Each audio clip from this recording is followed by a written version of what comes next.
सबसे न्यारी न्यारी हरी हरी तेरी महिमा सबसे न्यारी न्यारी हरी हरी हरी हरी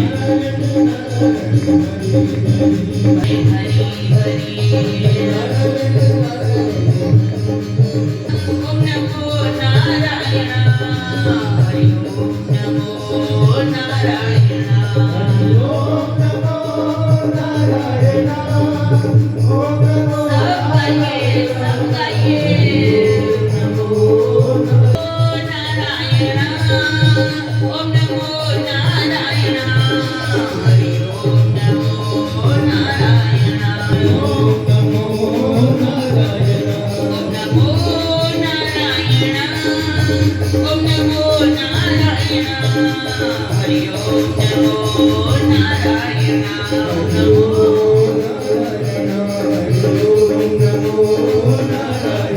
श्रीमन्नारायण नारायण हरि हरि श्रीमन्नारायण नारायण हरि हरि भजो नारायण नारायण हरि हरि रटो नारायण नारायण हरि हरि बोलो नारायण नारायण हरि हरि ओम नमो नारायण ओम नमो नारायण हरि ओम नमो नारायण ओम नमो नारायण ओम नमो नारायण हरि ओम नमो नारायण ओम नमो नारायण ओम नमो नारायण हरि ओम नमो नारायण ओम नमो नारायण ओम नमो नारायण सब गाइए नमो नारायण श्रीमन नारायण नारायण हरि हरि पति नारायण नारायण हरि हरि हरि लक्ष्मी नारायण नारायण हरि हरि हरि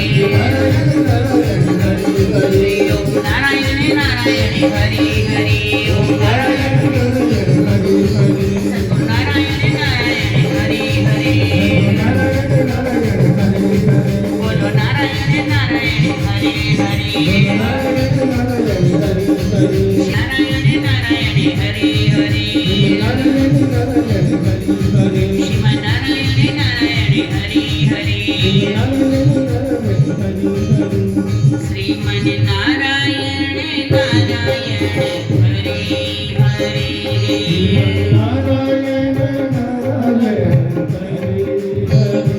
श्रीमन नारायण नारायण बोली नारायण भगवान की श्रीमन नारायण की पावन मंगलमय अनंत हेतु की कृपा से जैसे प्रहलाद ने नारायण नारायण नारायण पुकारा, प्रहलाद की नेत्रों से दो अश्रु बिंदु कुएं में टपक गए, गिर गए और उन अश्रु के जल का स्पर्श होते ही कुएं में से छलकता हुआ जल ऊपर आ गया और बालकों ने अंजलि भर के जल पिया और कहा, प्रहलाद तेरे नारायण कुएं के अंदर है, तेरे नारायण कुएं के अंदर है।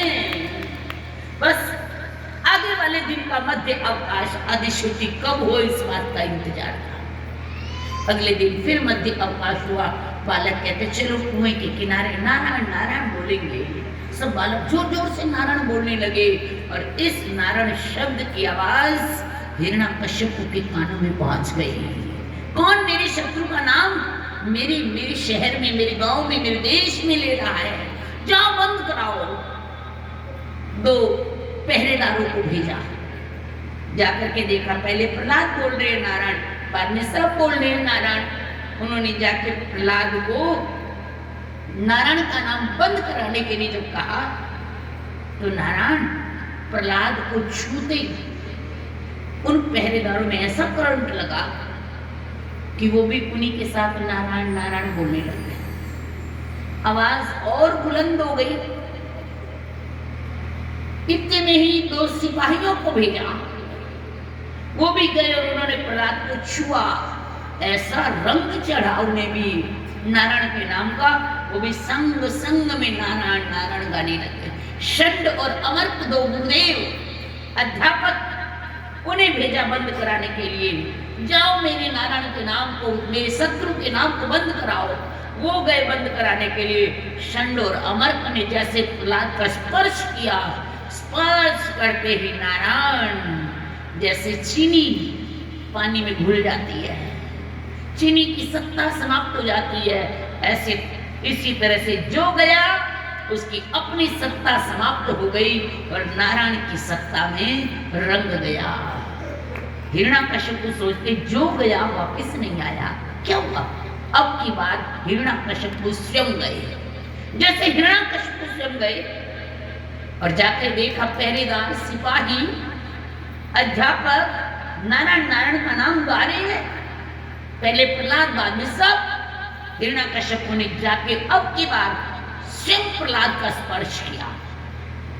प्रहलाद का स्पर्श तो औरों ने भी किया था, उनको रंग चढ़ा, पर जैसे हिरण्याकश्यप ने स्पर्श किया, हिरण्याकश्यप प्रहलाद का स्पर्श पाते ही उनको रंग नहीं चढ़ा प्रहलाद वाला।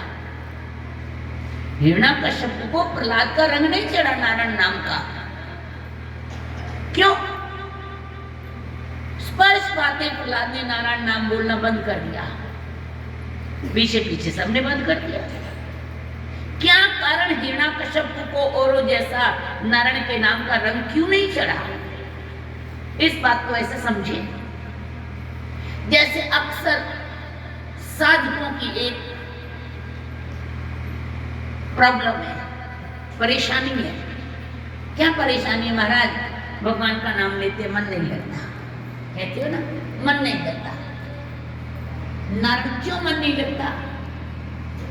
इस बात को यूं समझे, आपके घर में, आपके कमरे में बिजली की फिटिंग है। उस फिटिंग में, उस बोर्ड में पॉइंट है। एक स्विच ऑन करते ही लाइट ऑन हो जाएगी, दूसरा स्विच ऑन करते ही पंखा चल पड़ेगा, तीसरा स्विच ऑन करते ट्यूबलाइट चल जाएगी, चौथा स्विच है बल्ब का, ये जो पहले जमाने में 100-60 वाट के बल्ब आते थे पीले वाले, वो का, और एक स्विच है प्लग का। अब आपने खटखट करके सारे स्विच कमरे में जाते ऑन कर दिए। ऑन होते ही पंखा भी चला, प्लग भी चला, लाइट भी चली, ट्यूबलाइट भी चली, और वो जो 100 वाट वाला बल्ब था ना, उसमें रोशनी नहीं आई। हम क्या मानने वाले हैं? हमने फिर से खटखट किया और उस वाले बटन को और जोर जोर से किया और उसमें लाइट नहीं आई। अंत में क्या करना पड़ेगा? लाइट के डॉक्टर को बुलाना पड़ेगा, बिजली वाले को, इलेक्ट्रिशियन को। जब बिजली वाले इलेक्ट्रिशियन को बुलाया, उसने देखा, देख दाख के सोचा समझा और फिर बल्ब को उतार के सामने किया और कहा भाई ये बल्ब फ्यूज है। हमने कहा मतलब? उसने हिला के दिखाया, देखो इसके अंदर वाली तारें जो है ना वो टूट गई हैं।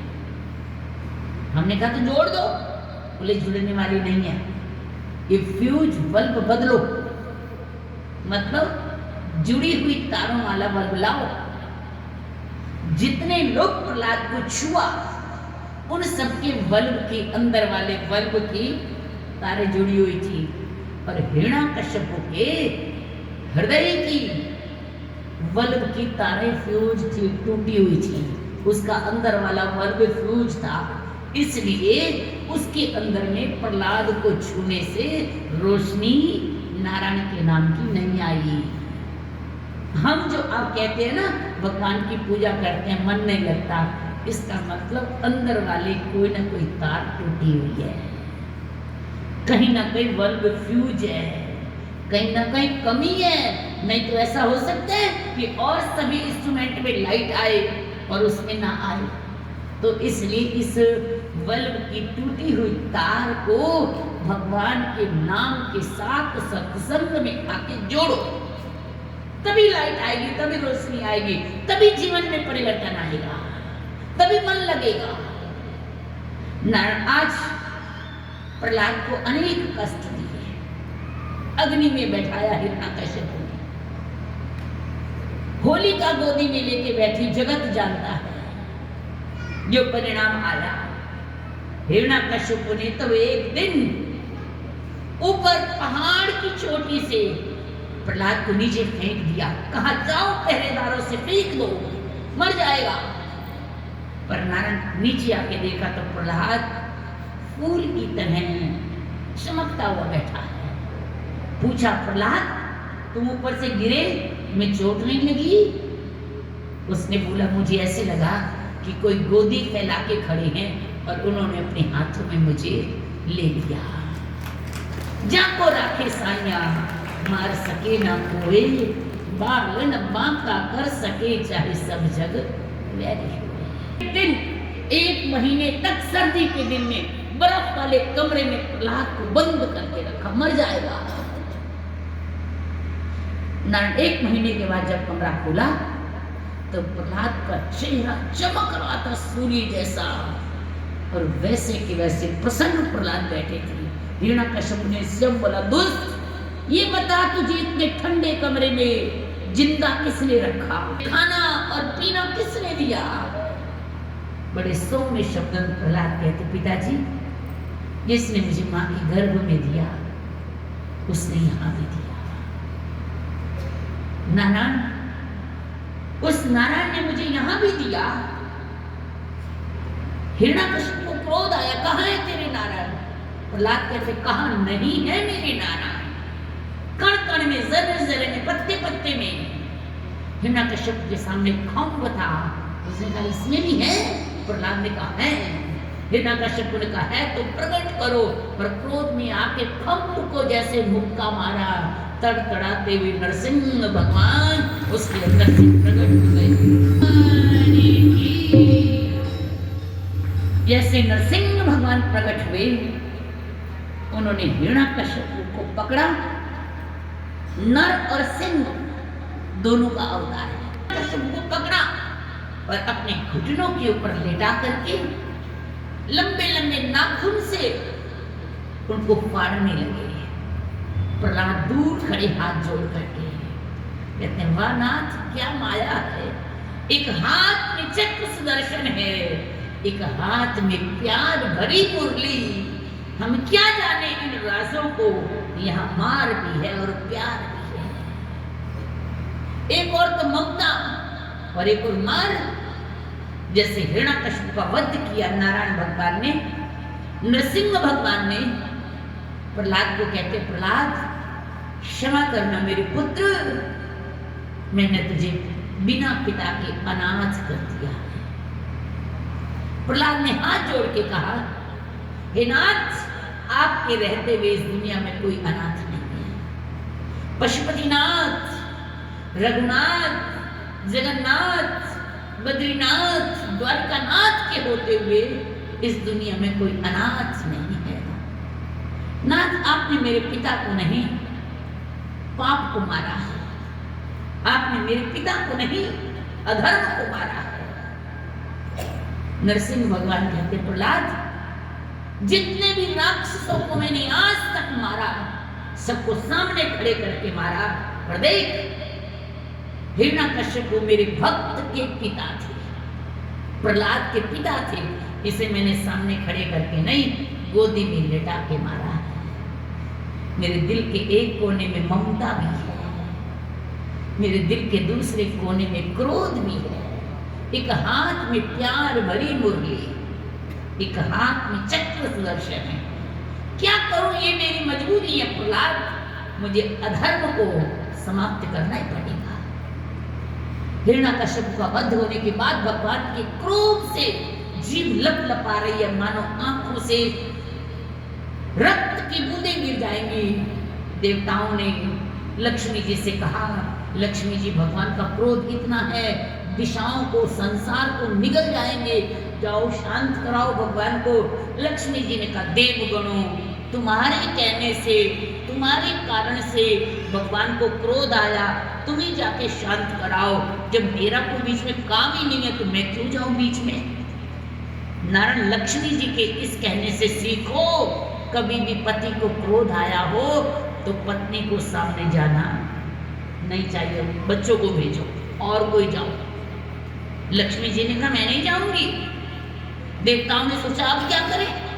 देवताओं ने प्रहलाद से कहा प्रहलाद आप जाओ भगवान के पास, उनका क्रोध शांत करो। जैसे प्रहलाद ने 2 कदम और आगे बढ़ाए, नारायण जिन नाखून से हिरण्यकश्यप को फाड़ा था, नारायण जो जीभ लपलपा रही थी मानो संसार को काल का ग्रास बना देगी, वही नारायण नरसिंह भगवान आज उस जीभ से प्रहलाद को ऐसे चाटने लगे जैसे गाय नवजात शिशु को चाटती है। गाय अपने बच्चे को चाट चाट करके स्वच्छ बना देती है। नहीं तो गाय जैसा नखरेला कोई है नहीं। घास में से इतना सा भी घास सड़ जाए ना, पूरे घास को गाय नहीं खाएगी, इतना मांगती है गाय अच्छा बुरा। और वही गाय अपने बच्चे को चाट चाट के स्वच्छ बना देगी, ये ममता नहीं तो क्या है। आज हिरण्यकश्यप ने वध के बाद नरसिंह भगवान ने प्रहलाद को इतनी ममता दी। नारायण आगे चल करके इस वंश परंपरा में नारायण अनुलाल सल्लाह इत्यादि अनेक राजा हुए।